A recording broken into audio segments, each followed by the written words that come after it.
Alright, folks, turn 19. Now, we completed the construction of the rock walls in Lake Vastness, which would have been fine, but actually there was a battle in Lake Vastness before the fort was completed. And we'll see how that battle went. Now, we don't quite have full-size water elementals yet, but we had scripted some of our mages, specifically all your troops are belong to us, to cast School of Sharks, which is sort of like an underwater howl, or a miniature howl. It doesn't continuously spawn sharks from the edges of the map. It spawns a whole bunch of sharks at the edges of the map, and then they all swarm inwards. So, watch what happens here. We're dropping a whole bunch of Blessing for no real reason. We're summoning one lesser water elemental, and now we're casting School of Sharks. Actually, I guess it was a couple of my other mages who were casting the School of Sharks. As well as all your troops are belong to us. So several of my mages were casting that spell. My troops are engaging the Fomorian Giants. We've got our Slave Guardians with the high damage Bone Tridents up front. They're doing pretty well, especially with the Mind Burn support. The Fomorian Giants are indeed getting stabbed. That one's actually got a disease and a number of afflictions, which is sort of hilarious. Sea Serpent's getting into the fight up here. He's taken some damage. And now we see the sharks coming in, and my god, it's a lot of sharks. When you cast School of Sharks that many times, you get a lot of sharks. I'm not sure if that Sea Serpent has hit him yet. Appears to have not. But, surrounded and Mind Blasted, the Fomorian Giants are in fact going down. Now see, this Fomorian Giant has racked up mad poison damage. The Sea Serpent is highly damaged as well, but that Fomorian Giant is taking that poison damage, and the Fomorians are now breaking. Now, the sharks are not actually very threatening. The small sharks, they have 0 protection, they have pretty high attack and defense skills, but they do 3 slashing damage with their bite, so they're not going to hurt anyone. But what they do is muck people up and prevent them from running. As you can see what's happening right here, these Fomorian Giants can't flee through the sharks, and so they are trapped, and my troops get to kill them very, very slowly. We've also summoned a couple of undead. So, that is the end of this Fomorian expansion party. Total casualties, we lost 2 Amber Clan guards, 1 Lobo guard, and 2 Polypal spawn, and 11 of our Slave Guardians. In other words, no real casualties. There was also a battle in Lake Fortune. A second underwater expansion party / army is setting out. Once again, whole bunch of Fomorian Giants. They are led by a Fomorian king, specifically Gnokr the Prophet, who has a Dominion HP bonus right here. It actually has 119 current HP, I presume because he just moved off the capital, where Dominion was highest. Also gave him a few skill buffs and all that. He also has a high-level banishment, of course, as a priest. It's not really going to help him since I'm not using undead, but in any case. He's brought with him a few Nemedian warriors, who are pretty high stat even with the underwater penalty, which is why they're commonly used. And he's brought a bunch of long dead. So he's got about 20 long dead in front of a line of Fomorian Giants with some Nemedian warriors backing them up. This is just basic province defense. I retreated from this province. And so my province defense charges in, he's throwing lightning bolts on them, and they just charge in and get slaughtered. They kill a few long dead before they die. But overall, this army is actually quite a bit, it's comparable to the army that I just defeated, but certainly not stronger. 14 Fomorian Giants, an extra 4 Fomorian Giants completely makes up for 20 long dead. The Nemedian warriors didn't really get involved. We've also completed our rock walls, of course. We gained some negative unrest in Emerald Lake. The plague's gone away. We got +2 Dominion in Relay and 165 gold. So fantastic. We didn't find any magic sites, unfortunately. So, this turn, I have carefully arranged my research so I have exactly the research points necessary to complete Conjuration 5. Actually, I've also got Chununud up here, who is just kind of moving around. Muthalan can also join that little army here. He doesn't have any gems. Is there anything that he can actually cast that will be useful? No. He could cast Stellar Decree on the undead, but that's not meaningful. Well, he can animate skeletons, I guess. So just,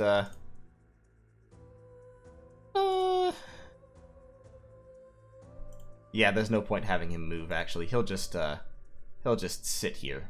Just sit here for the moment. We're upgrading the fortress, and we're building a lab, both in the same turn here. We have a few troops, most of the troops, actually, and a couple of mages, moving up into Lake Purple. I've got the Gibbeleths, I've got my line of Slave Guardians, and I've got my Ictiids, and we've got a couple people casting School of Sharks. So that will get us 20 small sharks to muck things up as well. They should be able to clear out a single Fomorian Giant. The only way they lose here is if he pumps the province defense up to ridiculous levels, which I don't think he will, just because if I did send everyone, they would overwhelm that pretty effectively, especially because province defense, sea serpents, and kraken are hard for province defense to deal with without taking a lot of casualties. And so when they have some chaff, they're very, very difficult to stop. I could actually send all your troops that belong to us just for the Enslaved Mind ability, but he's site searching to see if I can find any higher level water or astral sites. Any higher level, waddle or astro sites. Down here, this army is falling back. Yad Tadag is falling back to meet up with Turkul, who is the one who breathes. And I'm not sure that I mentioned this in the last episode, but I got this national hero, Turkul the He Who Breathes. He has air magic, so this is one of the ways worthy heroes actually really, really improved early age relay by giving them a hero who has the air-water crosspath necessary to forge amulets of the fish and get above water. So Turkul has a couple of melee attacks that are actually quite high quality, and he has Enslaved Mind. He also has a shield so he can parry, which makes his defense skill pretty high, and he has full slots. Turkul has full slots, which means, except for body, he doesn't have a body slot, but he has 4 hands and 3 miscellaneous, which means that he can hold boosters and he can get above ground without too much trouble. So Turkul, very, very valuable, very, very solid. He is leading a bunch of Gibboleths and a bunch of recruited troops, Slave Guardians and some Triton Knights, forward to join up with Yad Tadag. Once that army joins up, it will be perfectly capable of wiping out this expansion party and pushing back to the territory surrounding Fomoria.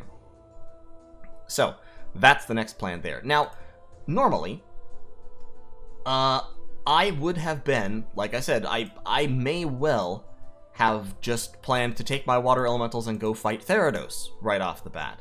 But Fomoria has now made themselves target number 1, and in particular, Fomoria has now opened up themselves as the possibility for a way I might get on land.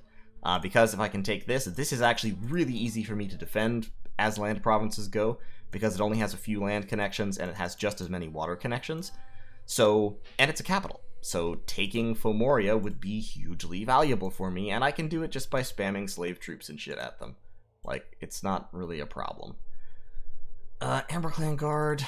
No, I don't have enough resources for that here. Slave Guardians. Yeah, probably Slave Guardians. Let's recruit Slave Guardians and Slave Troopers. Guardian, Trooper, Trooper. There we go. Repeat that. We're recruiting an Amber Clan Priest up here, which we don't really need, actually, so we can cancel that guy. And that will give me the money for more Slave Troopers. There we go. More bodies, more siege strength, more Bone Tridents on the field.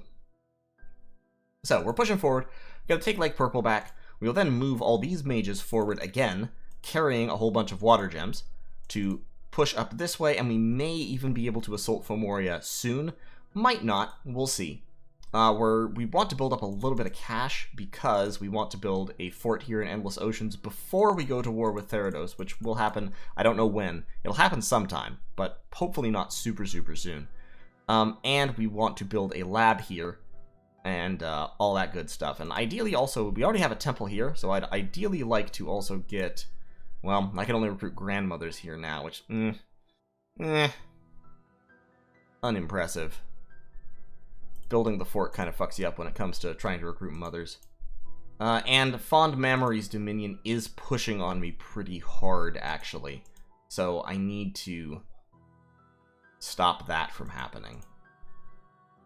Because Fond Memories, the Ghost King, is out here with his 3 Dominion checks. I only have 4 Dominion checks total. He's got at least 6. And more, he's got at least 7 actually, because he has 3 temples plus the home province, plus 3 from his god, plus 1 from his prophet. So at least, actually, he's got 8. So his dominion is pushing on me, and I need to stop that.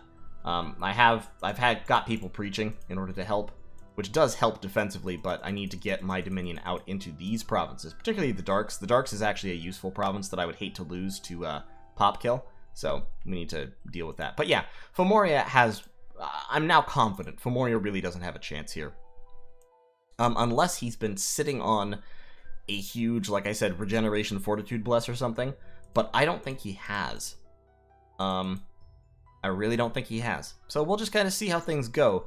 as soon as I have water elementals active, so next turn, I think I'll just roll him. I think I'll push him right out of the water all the way and potentially go for his capital.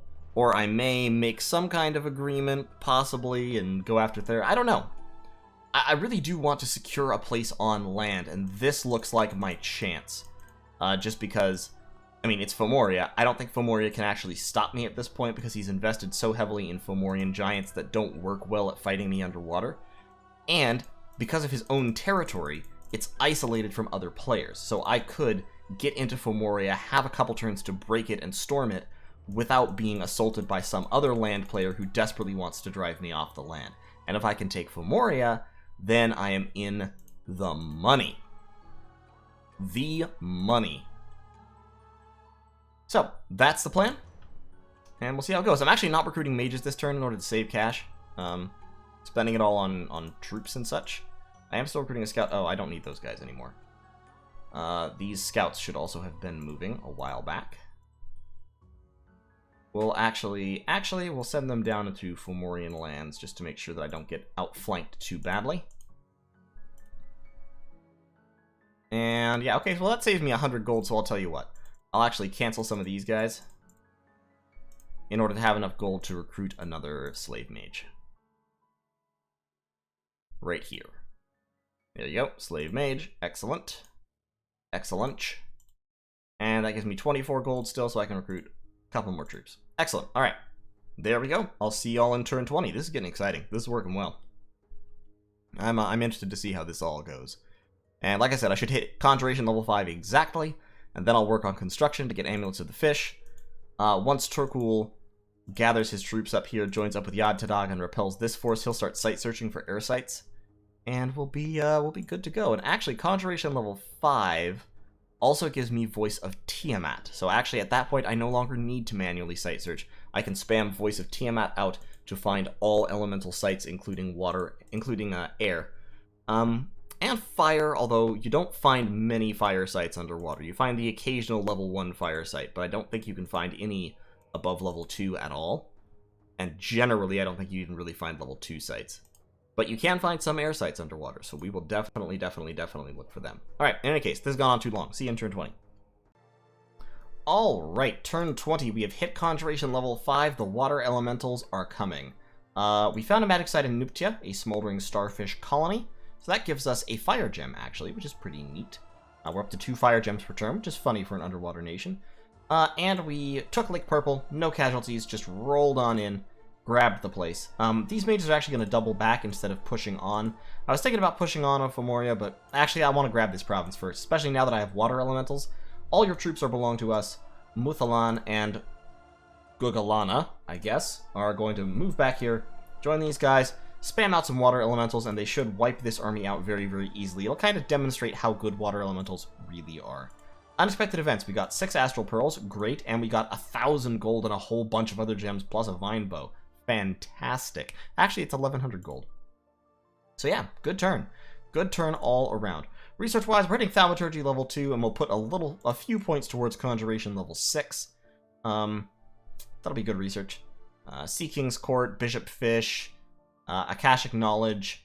Well, we don't really need Akashic Knowledge, to be honest.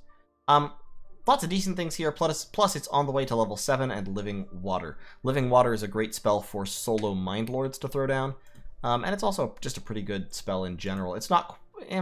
it's debatable whether Living Water is really a lot better than summoning one full-size water elemental, since the ones that you get are smaller and do less damage, have fewer attacks. But overall, I think it's pretty good. We're putting all that gold to good use. We're building a lab here. We're upgrading this fortress. And we are... What else are we doing? We're recruiting a bunch of stuff. We're recruiting a couple more Gibboleths. And starting to recruit another Mind Lord. We're also recruiting a Slave Prince and some troops down here in preparation for attacking Fomoria. Fomoria does have this army down here. I don't know if they're going to try to push forward, but if they do, they're going to run into this and get wiped. Have some Triton Knights who can absolutely do damage to Fomorian giants underwater. I've got a pretty good battery of Gibboleths, and I've got a lot of chaff, plus some water elemental summons from Turkul, the He Who Breathes. And so it should be pretty easy, to be honest. This army is half long dead. shouldn't be a problem. So, kind of a quick turn. Agartha is moving on Tir Na in a big way. This army is Seal Guard, mainly Seal Guards. That's interesting. I'm actually kind of surprised that he's recruiting Seal Guards instead of Great Olms. I mean, he obviously has some Great Olms, but 40 Seal Guards? I mean, that's what that means. It means at least 40 of these. If there are 80 units here, 40 of them are Seal Guards. And that's a lot of time spent not recruiting Great Olms, which is funny. I mean, maybe he's taken a Bless for his Seal Guards? Not the usual strategy, but hey, it's working out for him because he started next to Tir Na, who can't stop him. So he's just rolling forward with his big fat giant boys. He has Unancient Lord here. I wasn't able to see this battle, unfortunately. I think there was a battle here. But, yeah. Looks like this might be a pretty easy fight for him, to be honest. Too bad, too, because I would really like to have those. I'll work some. We'll see what happens. We'll see what happens. But yeah, I don't want to. I'm sorry, Tir Na. Bad things happen to good nations sometimes. Still building this rock wall. I'm building this rock wall out in endless ocean. I say still. I mean, I'm building this rock wall. I just started it. That's where 400 or 600 of my gold is going. Really want a fort right here. And I'm absolutely going to start camping Mine Lords on the Water Solstice and churning shit out with that big ol' fat happy discount. I really need more temples, but I don't think I have the resources for them right at the moment. I need a temple here in Endless Ocean. I should get a... I'm going to leave these priests here to preach for one more turn. These priests are also commanders. So, and I'm recruiting one slave priest that I can just have walk around all happy. So that should be a good old time. We'll build up chaff up here. Some Amber Clan Guard for the inevitable underwater fighting. And a bunch of slave troopers or maybe even Lobo Guard to fight Fomoria with. And should be not too difficult. So, thanks for watching. See you in turn 21. Alright, turn 21. We've hit Thaumaturgy level 2. Fantastic. In Underhome, we wiped out the Amber Clan with relatively minor casualties, lost a whole bunch of our chaff, and my Slave Guardians then retreated. I lost 7 of them in the retreat, unfortunately, but we can see here the battle went just fine. My hordes of chaff met their chaff after a little bit of mind blasting. We summoned a bunch of water elementals while the sea serpents ran to the back to eat people. They did get numbed on the way, but watch what happens here in the front line. The chaff go in. The chaff get pretty much murdered by the Amber Clan. They do inflict some casualties because of the nets, but down here, these water elementals just do not care. They take some damage. That one gets down to 11 hit points, but they essentially clear a square every time they attack because of these. I mean, so here's the thing about water elementals. I've talked about water elementals not being fantastic before, and on land they're not, mainly because they have 0 protection. So even though they have these damage resistances and elemental resistances, they still get worn down really quickly, and then they shrink in size. But at maximum size, a water elemental is a hugely damaging combatant. High attack, 4 attacks, 20 armor-piercing damage per attack. So it's doing, like, you know, against pretty much any normal unit, it's doing a minimum of about 10 to 11 damage per hit. In the early age, more than that. You have to get a pretty specially built thug to get enough protection to even significantly reduce 20 armor-piercing damage. The difference is, the issue is just that once they shrink, their attack drops by 2 and they lose an attack, and their strength drops by 2. So it ends up being 3 attack, 12, 18 damage, or might be 16, I think it's 18 damage attacks, which is a lot less impressive. And then their hit points goes down as well, so they shrink even further. But with the underwater regeneration, where they're regenerating 6 hit points around, they're extremely scary. And you can see here, they just mow through all the troops they run across. It's not even a problem. Just bam, bam, bam, bam, bam, bam. The water elementals rule all. And this is why water elementals are the one true spell in underwater combat. Like, why even summon... Like, I've summoned sea serpents because I kind of like sea serpents, and the death poison can be handy in some circumstances. But frankly, why even summon sea serpents when you could spend those gems on water elementals instead? Water elementals will beat the shit out of sea serpents. Beat the shit out of them. Anyway. So, we took the province. Fomoria suicided their merman captain into Lake Purple in an effort, I think, to see my army, but my army hadn't moved there. We lost some people in Emerald Lake. This is an event that can happen when you have, I think, a high population underwater, And of course, I have Misfortune, because I'm under Fond Memories dominion over here. And over here, actually. Fond Memories is pushing their dominion pretty damn hard. They've got at least 3, possibly 4 temples. Sorry, correction, at least 4, possibly 5 or 6 temples. And it's a little bit annoying. I need to build more temples of my own, actually, is what I have to do. I've got a temple there, there, and there, but I need temples. I need a temple here. I'm going to want a temple there as well, and then, I mean, I'll want just all kinds of temples to help push that back, for now. Meanwhile, Agartha is moving in on Tir Na. Tir Na has been contacting me, trying to negotiate some kind of deal to help fight Agartha, but frankly, defeating this army would be incredibly hard for me on land, and for what he's not offering nearly enough. Like, he's trying to make deals involving giving me Amulets of the Fish, but the fact of the matter is, I already have a method of making Amulets of the Fish from Turkul. I'll have another when my god wakes up, because Badger can forge Amulets of the Fish. And I have, I'm confident that I can get more if I need them. I may be able to buy them from Therodos if we don't end up going to war soon. I may be able to do all sorts of things. So I really don't need that badly enough to take his offer. His offer, incidentally, his starting offer, certainly, which I just turned down flat, was for a 40-turn non-aggression pact. As in, a non-aggression pact with a 3-turn cancellation clause, but you couldn't activate that cancellation clause until at least turn 61. And he also wanted me to promise that I would not use any Amulets of the Fish that he forged and sold to me, not gave, but sold at base price, against him in battle. That's an absurd deal, to my way of thinking.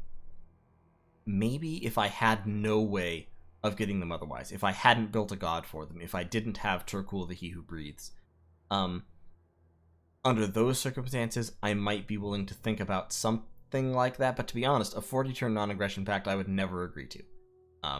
It's just too limiting, it's too constricting. Who knows what the world will look like in 40 turns? He might be dead, or he might be a powerhouse who owns this whole side of the lake. And if he's a powerhouse who owns this whole side of the lake, then no, I'm not willing to take that risk. I'm not willing to engage in the idea of having a 40-turn non-aggression pact. I take non-aggression pacts too seriously for that. I'm also not willing to agree not to use items that I am sold. Frankly, I mean, like, if you sell items to someone, you have to just kind of acknowledge and accept that they might be used against you. Don't try to trying to put limits on how they'll be used is actually kind of silly, because most of the time there's no way to enforce it, and it's the kind of thing that just breeds bad blood. So I'm just not going to agree to restrictions like that. On top of that, in exchange for all this, he's not actually giving anything up. He's asking me to sacrifice a lot of forces, time, and effort to destroy this army. This army is what he wants dealt with, which he can't stop by himself.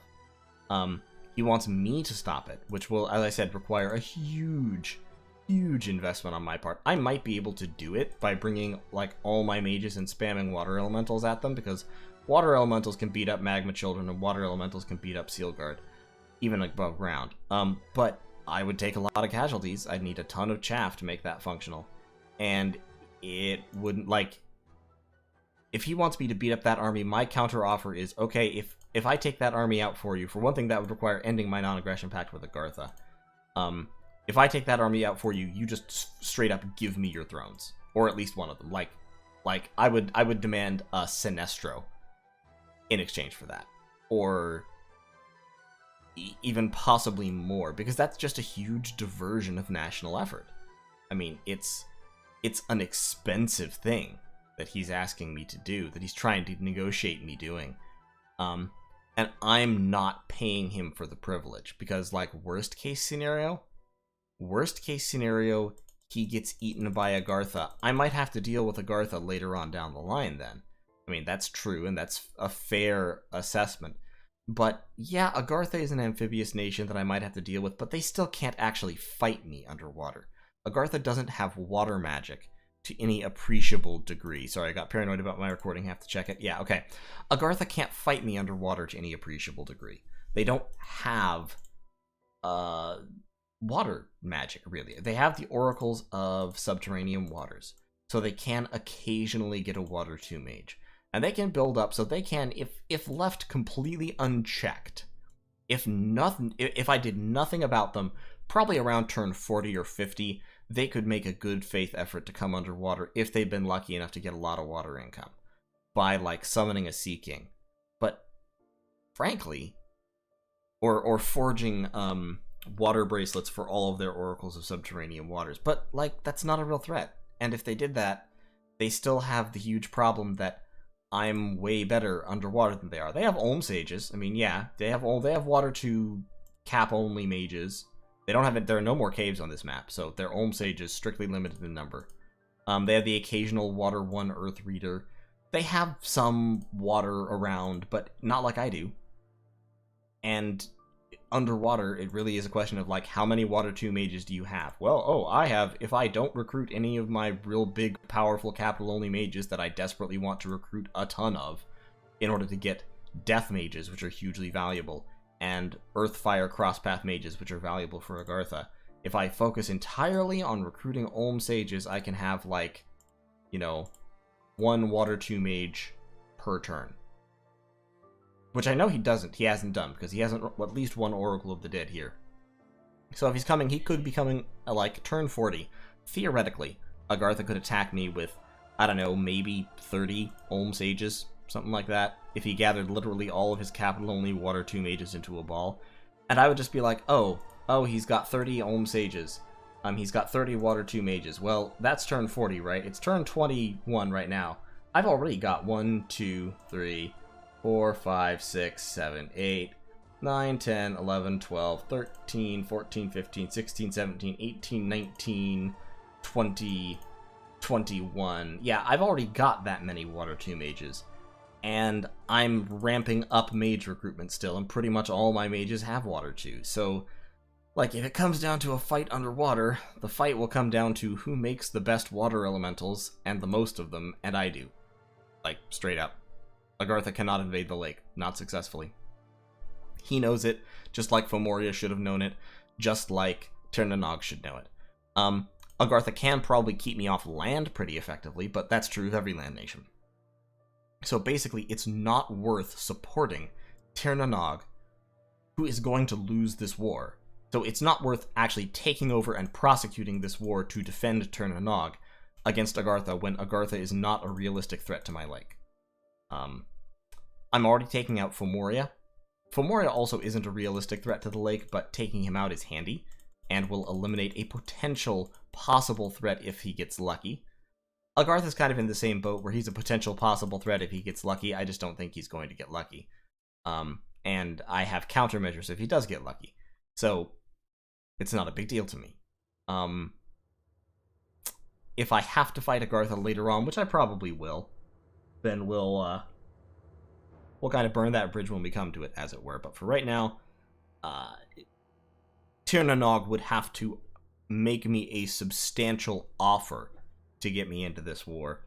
And what they've offered me so far is not a substantial offer. If anything, it's a limitation on me. So, in any case, we're moving our armies up here, along with a bunch more water gems and these 3 mages, to combine in Lake Purple. So we'll have a total of 1, 2, 3, 4, 5, 6, 7 mages with gems. I don't know where the Fomorian giants have gone. I think he's moving them back down this way. I suspect that's what he's doing, because I don't see them here. So I would anticipate that I'm going to move up into Lake Purple, and I'm going to see, like, 20-some-odd Fomorian giants right here, and he's going to try to fight me again with them. However, he's going to run into a very significant difference, which is that I'll have all those mages spamming out water elementals, supporting a relatively small amount of chaff. I mean, this is only 19 chaff units here, but all they're here to do is stand there for a little bit while I summon water elementals. And after that, I don't care if they break and run, my front line is water elementals. So I think if he does that, I'm going to destroy another 2,000 gold worth of Fomorian giants. And then I'll rock this army up north, and I may actually put Fomoria under siege. Because I've got this army, which actually has a lot of chaff, coming down. I'd have to leave behind some of my Slave Guardians and Turkul, But Yad Tadag could easily take all these guys up above ground, so that's about 40 siege strength. And he can take these merfolk slave troopers. So there's another, what is that? Yeah, so that's like 60 siege strength or so. So he could rock those guys up on land, together with some other chaff, and we could see what we can do. This fort is churning out amphibious chaff right now. Loboguard are fantastic siege chaff because they have a siege strength bonus because they're strength 12. They do have to be led with magic leadership, which is a little bit of a bummer, but I can use Muthalan for that. Muthalan has 180 magic leadership, so he can ferry them up here, and then I can have my slave mages move them up in shifts if necessary.